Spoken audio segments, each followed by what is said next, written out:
What do you do when you feel cornered? When life and responsibilities get to be too much and you just feel like you're slowly suffocating, with all walls around you closing in and simply not letting up? Do you cry? Do you fight back and break those walls down into dust? Do you blame and cuss out your friend and tell them to fix the situation that you put yourself into despite said friend having had nothing to do with it? I promise I'm not bitter about being blamed for your issues, okay, George? Sorry. Anyway, or do you escape? I tend to do the latter, unfortunately. I think in a way this is why Firewatch resonated with me so much. It's a game about escapism, about isolation, and above all else, about the inevitability of life. In Firewatch, you play as Henry. Henry has a life that you're introduced to in the beginning of the game. He's married with a partner called Julia, and for a while even has a dog. Their family may not be perfect, but it's wonderful for them. Until it isn't. As it often goes in life, things eventually went to shit, with Julia showing signs of early onset Alzheimer's at the early age of low 40s. Henry tries his best, but eventually it becomes too much for him to bear. You can kinda influence via some options what action he takes, but the final outcome is the same. He leaves to go spend the summer in a fire lookout tower, looking out for, well, fires, obviously. This is where the escapism thing comes into play. He needs a break, and a wooded area mostly devoid of people is about the best a person can possibly find to fulfill that need to escape, especially if you want money in the process. Notice, however, that I said mostly devoid of people. While you barely ever see another human in your 4-hour journey through Firewatch, you will see some. Furthermore, you will be interacting with one constantly. That would be your boss, Delilah. The thing is though, you only talk to her via the radio, and while it may seem weird to you, let me jump in your thought process for a moment and tell you to fear not, because this mechanic is easily the best part about Firewatch. The dynamic between Henry and Delilah is incredible. All their conversations are voice acted, and you can pick whatever options you want Henry to answer to her. In my playthrough, they ended up having a lot of banter back and forth, which I loved. Here's one such example. So this generator is all the power I've got out here. Yep, it doesn't go through much gas, and, well, you don't have much in the way of electronics, so... What about my hairdryer? Oh, I'm sorry. You might just have to make peace with frizzy locks. I could never. Well, I found some dangerous hunks. What on earth are you... It's the name of a magazine for girls. It's on the ground here at their camp. I don't get why the hunks have to be so dangerous. Well, you're clearly not a young woman. Girls should want nice hunks. Ugh, boring. But I think what I like most about Delilah and Henry's relationship and the fact that it builds via radio is that it gives you a sense of accompanied isolation, if that makes sense. And that, on the other hand, makes me think about all sorts of parallels to our real life and how internet relationships feel almost like the same thing.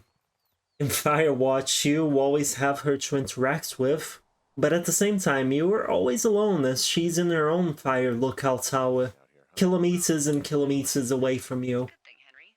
Aside from the story's obligatory moments in which you interact with her, you can also find objects in your track and report them to Delilah for extra dialogue.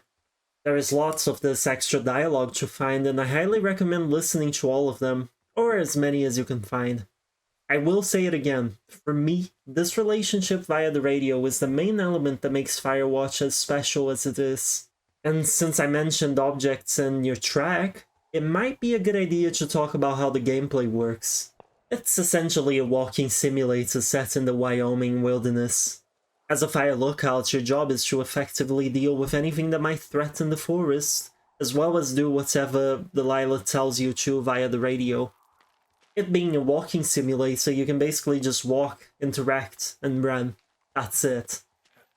Throughout the stories, you'll find upgrades that give you access to new areas, such as climbing ropes and an axe to cut down vegetation and dry trees to open up new paths. The movement and available controls might make it seem like the game is not very involved. That could not be farthest from the truth. Hey, Aside from the dialogue options that you can constantly choose in your conversations with Delilah, you also have the added difficulty of navigating the terrain. That's right, the game has no map that hand feeds you a path to your objective or your constant location with extremely detailed drawings that make it super easy to locate yourself. Oh no. You get an old-fashioned paper map and a compass. While you can see your current location, it's still up to you as the player to map out the best path to your next destination, and try not to get lost on the way. It's a very cool mechanic, though I do understand that some people who might not have a great sense of direction will be put off by this. wow, there's a big During your treks, you also have plenty of sights to see and things to find.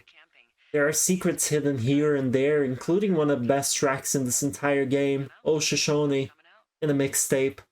Furthermore, you also come across supply boxes that you can open.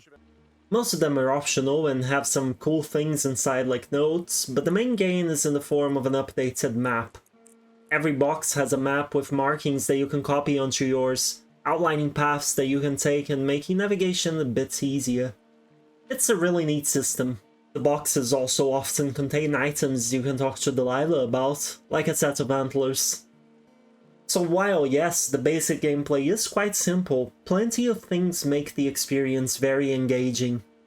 You really do feel like you're sort of ranger navigating the forest without relying on technology and taking care of nature. Mostly. See, the game also has a kick-ass storyline that will keep you on the edge of your seat. As the Steam store page so aptly puts, when something strange draws you out of your lookout tower and into the forest, you'll explore a wild and unknown environment, facing questions and making choices that can build or destroy the only meaningful relationship you have. And that's very accurate. You see, the story here involves a mystery. I'm obviously not gonna get into it, but I can say that it will constantly keep you guessing about what's actually going on. Not only that, but the writing and the way the mystery is presented both do a really good job of showing the effects that complete isolation can have on someone. serious. Now you've found out why I said that this is partly a game about isolation. Earlier, you found out why I said this is a game about escapism. But what about the whole inevitability of life thing? Well, I'll leave you to figure that out yourself at the end of the game. Just be warned though, while the mystery is well built, many people left Firewatch feeling unsatisfied with the ending. Again, I obviously can't get into it, but I can ask you to not let that deter you from playing. The ending accomplishes exactly what it wanted to, and in my opinion it is absolutely brilliant for it. I'm always up to chat about it if anyone wants to. As for the other aspects, the game looks and sounds incredibly nice. The graphics don't really reinvent the wheel, but they fit the vibe of the game fairly well. The soundtrack, though, is the stronger aspect of the two. I absolutely loved it.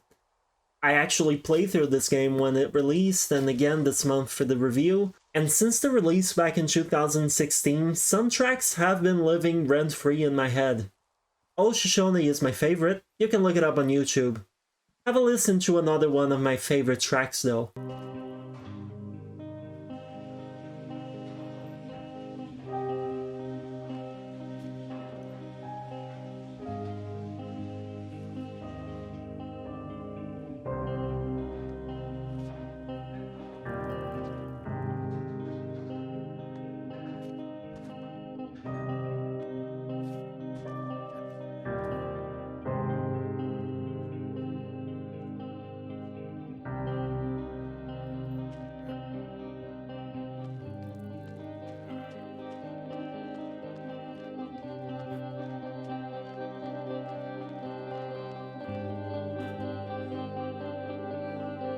In terms of issues, I didn't really run into any. And in terms of flaws, well, while I was happy with the story, like I said, plenty of other folks were not. The choices, while there, don't really influence the actual outcome of the story. While there is exploration, the experience also feels on rails, if that makes sense. You can't, for example, run into danger of any sorts aside from whatever the script tells you to run into. No falling off a cliff and dying, no nothing of that sort. And while I don't find the game really needed anything like that, it does feel somewhat unrealistic given the setting. All in all though, I feel like Firewatch is an experience worth having for any fans of walking simulators. There is a reason why it's one of the most well-known titles in the genre after all. If you do decide to pick up the game, let me know how you like it. And now for the fun YouTube stuff. If you liked this video, if it was useful to you, please do leave a like and subscribe as it really helps out the channel. But above all else, leave a comment. I love hearing from all of you. Thank you so much for watching and I'll see you on the next one. Bye bye!